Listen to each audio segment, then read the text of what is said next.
ಒಂದಿನ ನಾನು LinkedIn open ಮಾಡಿ ಹಿಂಗೆ ಸ್ಕ್ರಾಲ್ ಮಾಡ್ತಿರ್ಬೇಕಾದ್ರೆ ಒಬ್ರು ಸರ್ ಇದಾರೆ ನನಗೆ ಪರಿಚಯದವರು ಕೂಡ. ಅವರು ಒಂದು ಅದ್ಭುತವಾದ ಸ್ಟೋರಿನ ಹಾಕಿದ್ರು. ಆ ಸ್ಟೋರಿನ ನಿಮ್ಮ ಹತ್ರನು ಕೂಡ ಹಂಚ್ಕೊಳ್ಳೋಣ ಅಂತ.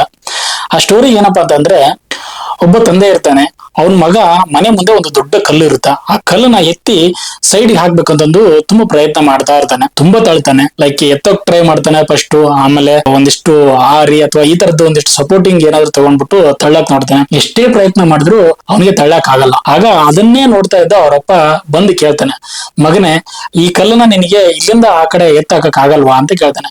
ಇಲ್ಲಪ್ಪ, ನನ್ನಿಂದ ಆಗ್ತಾ ಇಲ್ಲ, ಎಲ್ಲಾ ಪ್ರಯತ್ನ ಮಾಡಿದೆ, ನನ್ನ ಶಕ್ತಿ ಮೀರಿ ಪ್ರಯತ್ನ ಮಾಡಿದೆ, ನನ್ನಿಂದ ಆಗ್ತಾ ಇಲ್ಲ ಅಂತ ಅಂದ್ಬಿಟ್ಟು ಹೇಳ್ತಾನೆ. ಆಗ ತಂದೆ ಇನ್ನೊಮ್ಮೆ ಕೇಳ್ತಾನೆ, ನೀನು ಎಲ್ಲಾ ರೀತಿಯಿಂದ ಪ್ರಯತ್ನ ಮಾಡಿದ್ಯಾ ಅಂತ. ಹೌದಪ್ಪ, ನಾನು ಎಲ್ಲಾ ರೀತಿಯೂ ಪ್ರಯತ್ನ ಮಾಡಿದೀನಿ ಅಂತ ಅಂದ್ಬಿಟ್ಟು ಹೇಳ್ತಾನೆ. ಆಗ ಅವರಪ್ಪ ಹೇಳ್ತಾನೆ, ಮಗನೇ ಇಲ್ಲ, ನೀನ್ ಇನ್ನೂ ಒಂದು ಪ್ರಯತ್ನ ಮಾಡಿಲ್ಲ ಅಂತ ಅಂದ್ಬಿಟ್ಟು. ಮಗನಿಗೆ ಯೋಚನೆ ಮಾಡ್ತಾನೆ, ಏನ್ ಪ್ರಯತ್ನ ಮಾಡಿಲ್ಲ, ನಾನು ಎಲ್ಲಾ ರೀತಿಯಿಂದನೂ ಪ್ರಯತ್ನ ಮಾಡಿದ್ದೀನಲ್ವಾ ಅಂತ ಯೋಚನೆ ಮಾಡ್ತಾನೆ. ಆಗ ಅವನಿಗೆ ತಲೆಗೆ ಒಳ್ಳೇದಿಲ್ಲ, ನಾನು ಎಲ್ಲಾ ರೀತಿಯಿಂದ ಯೋಚನೆ ಮಾಡಿದ್ದೀನಪ್ಪ, ಯಾವ್ದನ್ನು ಬಿಟ್ಟಿಲ್ಲ ಅಂತ ಅಂದ್ಬಿಟ್ಟು ಹೇಳ್ತಾನೆ. ಆಗ ಅವರಪ್ಪ ಹೇಳ್ತಾನೆ, ನೀನು ನನ್ನ ಸಹಾಯ ಕೇಳೋದನ್ನೇ ಮರೆತು ಬಿಟ್ಟಿದೀಯಾ ಅಂತ. ಅಂದ್ರೆ ನಾವು ಇಷ್ಟು ಸರಿ ಏನಾದ್ರೂ ಒಂದು ಸಾಧನೆ ಮಾಡ್ಬೇಕಾದ್ರೆ, ಏನಾದ್ರೂ ಒಂದು ಅಚೀವ್, ಸಾಧನೆ ಅಂತಲ್ಲ, ಚಿಕ್ಕ ಒಂದು ವರ್ಕ್ ಮಾಡ್ಬೇಕು ಆದ್ರೂ ಕೂಡ ನಾವು ಎಲ್ಲಾ ರೀತಿಯಿಂದನೂ ಪ್ರಯತ್ನ ಮಾಡ್ತೀವಿ. ಆಗ ಎಲ್ಲಾ ರೀತಿಯಿಂದ ಪ್ರಯತ್ನ ಮಾಡಿದ್ಮೇಲೆ ನಮ್ಮಿಂದ ಆಗಲ್ಲ ಅಂತ ಅಂದ್ಬಿಟ್ಟು ಕೈ ಬಿಡ್ತೀವಿ.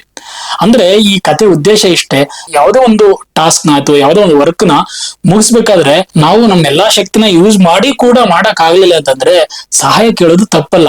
ಸಹಾಯ ಕೇಳೋದು ಕೂಡ ಒಂದು ಸ್ಟ್ರೆಂತ್. ನೋಡಿ, ಇತಿಹಾಸದಲ್ಲಿ, ಪುರಾಣ ಕಥೆಗಳಲ್ಲಿ ತಮ್ಮ ಶಕ್ತಿ ಮೀರಿ ಆ ಕೆಲಸ ಆಗದೆ ಇದ್ದಾಗ ಸಹಾಯ ಕೇಳಿದ್ದ ಒಂದು ಸಂದರ್ಭಗಳು ಇದಾವೆ. ನಿಮಗೆ ಬೆಸ್ಟ್ ಎಕ್ಸಾಂಪಲ್ ಹೇಳ್ಬೇಕಂತಂದ್ರೆ, ರಾಮ ಸೀತೆ ಹುಡ್ಕೊಂಡು ಹೋಗ್ತಾನೆ, ಎಲ್ಲಾ ಕಡೆ ಹುಡುಕ್ತಾನೆ, ಸಿಗಲ್ಲ.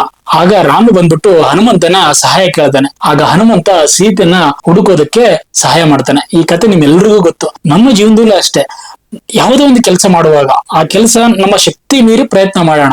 ಶಕ್ತಿ ಮೀರಿ ಪ್ರಯತ್ನ ಮಾಡಿದಾಗೂ ಕೂಡ ನಮ್ಮಿಂದ ಆಗ್ಲಿಲ್ಲ ಅಂದ್ರೆ ಸಹಾಯ ಕೇಳೋದು ತಪ್ಪಲ್ಲ. ಆದ್ರೆ ಒಂದು ನೆನಪಿಟ್ಟುಕೊಳ್ಳಿ, ನಾವು ಯಾರನ್ನ ಸಹಾಯ ಕೇಳ್ತೀವಿ ಅನ್ನೋದು ಕೂಡ ಇಂಪಾರ್ಟೆಂಟ್ ಆಗುತ್ತೆ. ಈ ಕಥೆ ಬಗ್ಗೆ ನಿಮಗೆ ಏನ್ ಅನ್ಸುತ್ತೆ ಅನ್ನೋದನ್ನ ಕಮೆಂಟ್ ಮೂಲಕ ತಿಳಿಸಿ. ಧನ್ಯವಾದಗಳು.